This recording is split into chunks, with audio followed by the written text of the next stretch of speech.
आपको बीजगणितीय रूप में व्यक्त करना बताया था। कौन सा प्रश्न? पहला। कौन सी प्रश्नावली?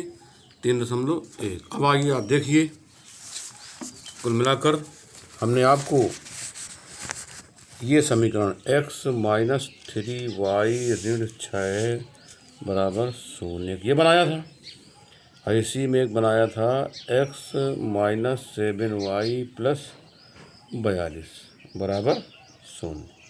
बताइए, आपके दो समीकरण थे कि नहीं थे? x minus 7y plus 42 is equal to 0, x minus 3y minus 6 is equal to 0। ये फर्स्ट नंबर और ये सेकंड नंबर।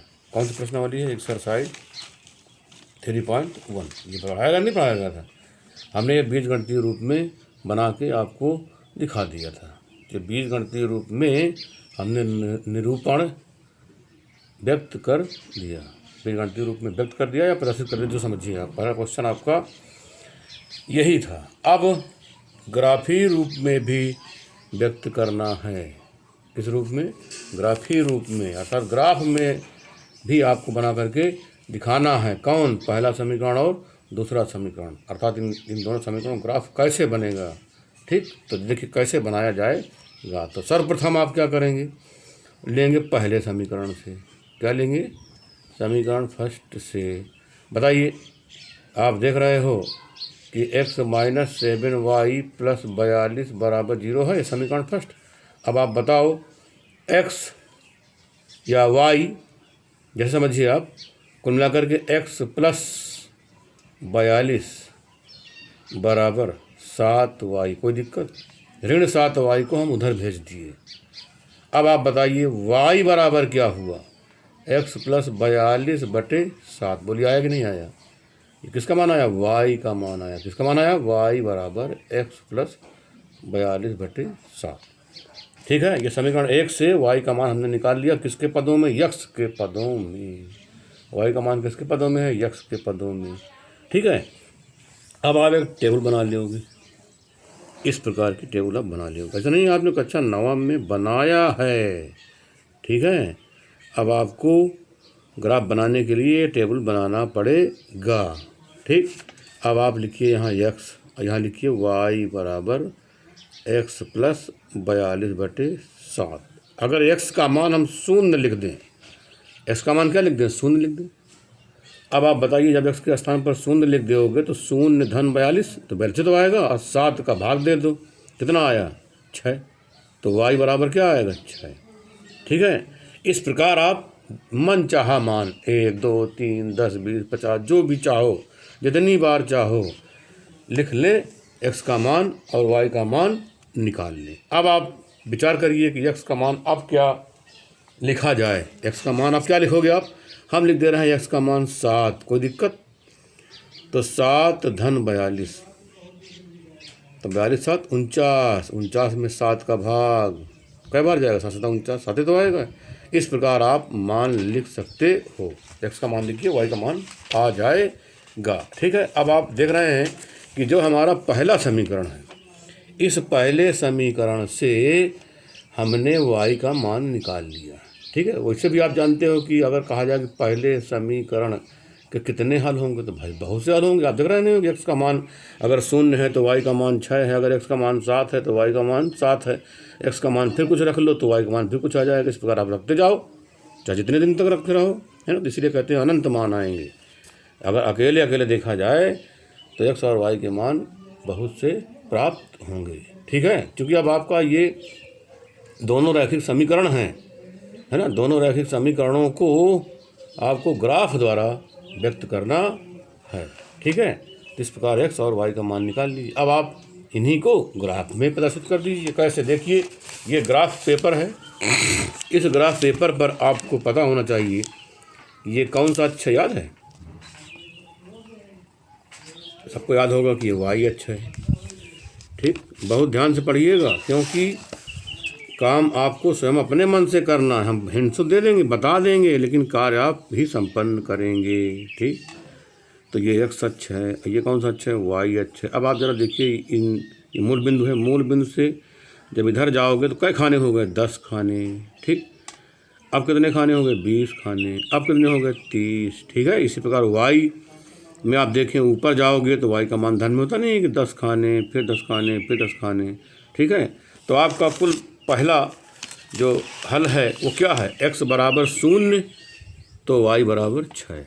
x बराबर 0 तो y बराबर 6, ये समीकरण का पहला हल है। ठीक है। तो x का मान 0, y का मान 6, इसमें दर्शाना होगा ग्राफ में। तो देखिए x का मान 0 ये है, बोलिए y का मान क्या है? 6। 6 का मतलब y ऊपर जाएंगे 1 2 3 4 5 6, ये लीजिए। ठीक है। अब आप बताइए, ये ऐसा बिंदु है कि यहाँ पर x का मान 0 है, y का मान 6 है। बोलो कोई दिक्कत? ठीक, बात समझ में आ गई। अब आप कहेंगे कि ये वाई अक्ष में कैसे बना दिया, तो आपको यहाँ लिखना पड़ेगा, ये मानना पड़ेगा कि वाई अक्ष है ना, वाई अक्ष पर क्या माना आपने? 10 खाने को 1 माना है ना। तो 10 खाने को 1 मात्रक, 20 खाने को 2 मात्रक, 30 खाने को 3 मात्रक, 40 खाने को 4 मात्रक, 50 खाने को 50 नहीं 5 मात्रक, 60 खाने को 6 मात्रक। ठीक है। तो लिख दो 10 खाना बराबर 1 मात्रक। ठीक है। क्योंकि x का मान 0 है, y का मान 6, तो इसको आपने y अक्ष पर प्रदर्शित कर दिया। ठीक है। अब अगला हल है x का मान 7 तो y का मान भी 7। अब देखिए ग्राफ में फिर से x का मान कितना है? 7। 1 2 3 4 5 6 7। x का मान क्या है? 7। तो 10 खाने को क्या माना हमने? 1। x अक्ष में भी माना यही बात, x अक्ष पर। ठीक, 10 खाना बराबर 1 मात्रक। अब आप बताइए ये 7 हुआ कि नहीं x का मान? y का मान क्या है? अगर x का मान 7 है तो y का मान 7 है, अर्थात ऊपर जाएंगे फिर 1 2 3 4 5 6 7। ये देखिए यहाँ आ रहा है। तो कुल मिलाकर इस बिंदु पर x का मान 7 और y का मान भी 7। याद है ये आपका जो 7 है x बराबर है, ये y बराबर है 7। पहला भुज है, ये क्या है? कोटि है। इसी प्रकार ये भुज है, ये क्या है? कोटि है। तो एक बिंदु ये प्राप्त हो गया और एक बिंदु ये प्राप्त हो गया। ठीक है। आपने चूंकि 2 ही हल इसमें बनाया था है ना, x का मान 0 रखा था, 7 रखा था, और कुछ रखा नहीं था। और रखोगे तो और आ जाएंगे। कुल मिला करके आपने 2 ही हल लिखे थे, तो इन्हीं का हमने ग्राफ बना दिया। अब आप जान रहे हो कि इस बिंदु से पटरी की सहायता से हमको इस बिंदु को मिलाना पड़ेगा। ठीक है। ये लो, इस बिंदु को हमने पटरी की सहायता से मिला दिया। चलो हमने इसको मान लिया कि ये हमारा ए बिंदु है और ये कौन सा बिंदु है? बी बिंदु है। ठीक है। तो ए बी एक ग्राफ बना कि नहीं बना? अब आप खुद देख रहे हैं कि ए बी ग्राफ तो बना है, लेकिन ये कैसा ग्राफ है? सीधा है कि टेढ़ा है कि वक्राकार, कैसा है? तो आप यही कहोगे भैया ये सीधा है, अर्थात एक सरल रेखा है। ठीक है। तो ये किस समीकरण का ग्राफ है? तो आप लिख दोगे पहले समीकरण ग्राफ कौन है? x - 7y धन 42 बराबर 0। तो इस समीकरण का ये ग्राफ है। तो आपने देखा पहले समीकरण को हमने ग्राफ द्वारा व्यक्त कर दिया। अब आप देखिए दूसरा समीकरण। दूसरा क्या है हमारा? लिखा नहीं है x - 3y - 6 बराबर 0। तो x बराबर भैया ये ऋण 3y उधर कर दो, कोई दिक्कत, धन 3y हो गया और -6 इधर रहने दीजिए। तो अब आप बताइए y बराबर क्या होगा? 3 नीचे लाएगा तो x - 6/3। बताओ 6y का मान आया कि नहीं आया? तो कुल मिला करके y बराबर आया x - 6/3। ठीक। फिर इसका ग्राफ बना लीजिए, मतलब सारणी बना लीजिए, फिर सारणी से ग्राफ प्रदर्शित कर लीजिए। ये लीजिए x है, ये y है। तो y बराबर क्या है? x - 6/3। तो x का मान क्या लिखें? 0 लिख दें, कोई दिक्कत? लिख दीजिए। ये लीजिए x बराबर 0 लिख दिया। तो जब आप 0 लिख दोगे यहाँ पर तो 0 ऋण 6, बोलो कितना आएगा? ऋण 6 ही तो आएगा। ऋण 6 में 3 का भाग दोगे तो ऋण 2। अब आप x का मान क्या रखना चाहते हो? x का मान जो भी आप रखना चाहते हो वो अपने मन में सोच लीजिए। तो हम x का मान क्या लिख दे रहे हैं? 6 लिख दे रहे हैं। तो 6 से 6 घट गया, क्या आ गया? शून्य, है ना। 3 का भाग दे दो शून्य में तो शून्य, है ना। और रख लो चाहो तो, ठीक, और ना चाहो तो कोई बात नहीं। कुल मिला करके ग्राफ बनाना हमने बता दिया आपको। अब देखिए फिर से इस दूसरे समीकरण ग्राफ कैसे बनाओगे। x का मान शून्य, y बराबर -2। x का मान शून्य अर्थात ये, y बराबर -2 मतलब नीचे जाना है आपको, 1 2। ये यहाँ पर क्या लिखेंगे? x का मान शून्य, y का मान -2। बोलो ठीक है, बिंदु प्राप्त हो गया ये। अब इसके पश्चात दूसरा, x का मान क्या है आपका? 6, y का मान 0, x का मान 6 अर्थात 1 2 3 4 5 6, y का मान 0, y ऊपर के नीचे, ना ऊपर ना नीचे, यहीं पर। x का मान 6 तो y का मान 0, ठीक है। ये आपका एक बिंदु हो गया, इसको P मान लिया। इसको क्या मान लिया हमने? चलो कौन, ये वाला है, 1 2 3 4 5 6, ये हमने Q मान लिया, ठीक है। अब फिर वही आप पटरी से दोनों बिंदुओं को मिला दीजिए, है ना। पटरी से मिलाना है, अच्छा ऐसे मिला देना जैसे हम मिला दे रहे हैं, आप पटरी से मिलाइएगा। अब आपका ये है 1 2 3 4 5 6, ठीक तो है। तो कुल मिलाकर ये रेखा बन गई कि नहीं बन गई? ये रेखा बन गई आपकी। ये किस समीकरण का ग्राफ बनाया आपने?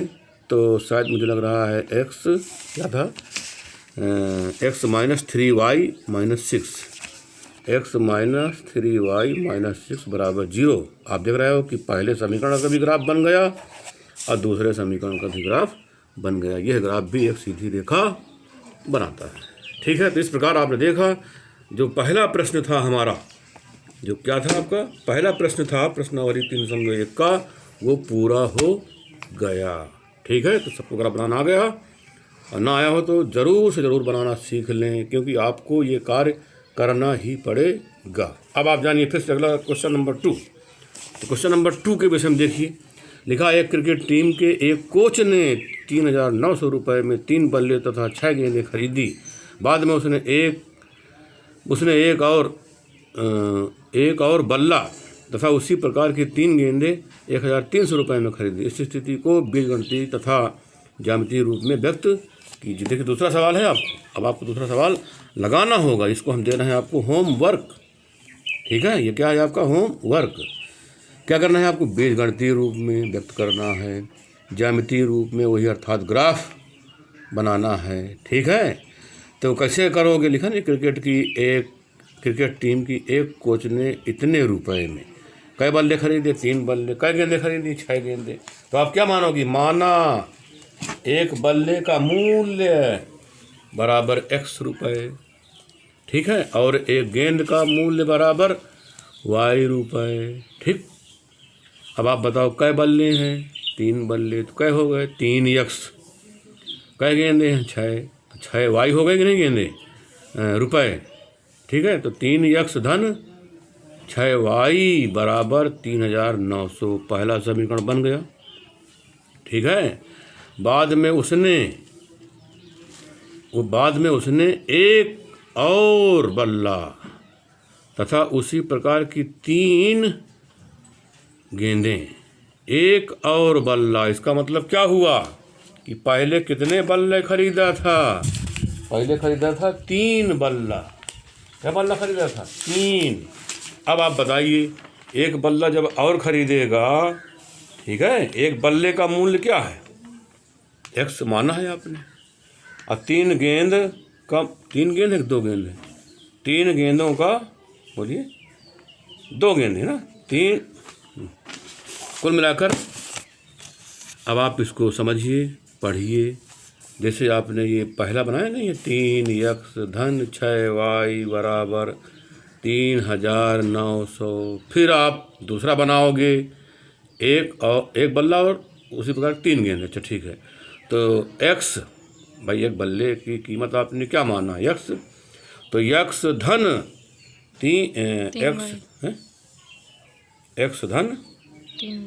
3y बराबर 1,300, ठीक है। 1 धन 3y बराबर 1,300। बताइए कैसे समीकरण बन गए? 2 बन गए। दोनों समीकरणों को आप बीजगणितीय रूप में निरूपित कर दिया। अब इसे किस रूप में प्रदर्शित करना है? ज्यामितीय रूप में। तो ज्यामितीय रूप में जैसे आपने बताया नहीं, पहला सवाल बताया है, बिल्कुल उसी प्रकार निरूपित कर लीजिए। ठीक, अगला क्वेश्चन 3, क्वेश्चन नंबर 3 क्या है? 2 सेब और 1 अंगूर का मूल्य किसी दिन 160 रुपये था। ठीक है, 1 महीने बाद 4 सेब और 2 किलोग्राम अंगूर का मूल्य इतना हो जाता है। इस स्थिति को बीजगणित तथा ज्यामितीय रूप में व्यक्त करना है। ठीक है, आपको व्यक्त ही करना है क्या? 2 किलो सेब और 1 किलो अंगूर का मूल्य किसी दिन कै रुपये था? 160 रुपये था। तो आप जान रहे हो कि हम क्या लिखेंगे। माना 1 किलोग्राम सेब का मूल्य 100 रुपये है और 1 किलोग्राम अंगूर का मूल्य y रुपये है ना। तो आपने 2 किलोग्राम सेब खरीदा तो 2x धन 1 किलोग्राम अंगूर 1y, 2x धन 1y बराबर 160। ठीक है, इसी प्रकार आगे बढ़िए। फिर 4 किलो सेब और 2 किलो अंगूर तो कितने हो गए? 4x धन 2y बराबर 300। ठीक है, 2 समीकरण बन गए। तो क्या आप ग्राफ विधि द्वारा भी प्रदर्शित कर लोगे या ग्राफ द्वारा व्यक्त कर लोगे कि नहीं लोगे? तो आपको मिला करके आपको ये तीनों सवाल अपने फेयर में कर लेना है। ठीक, अब आपको हम क्या पढ़ाएंगे? रैखिक समीकरण युग्म का ग्राफी विधि से हल।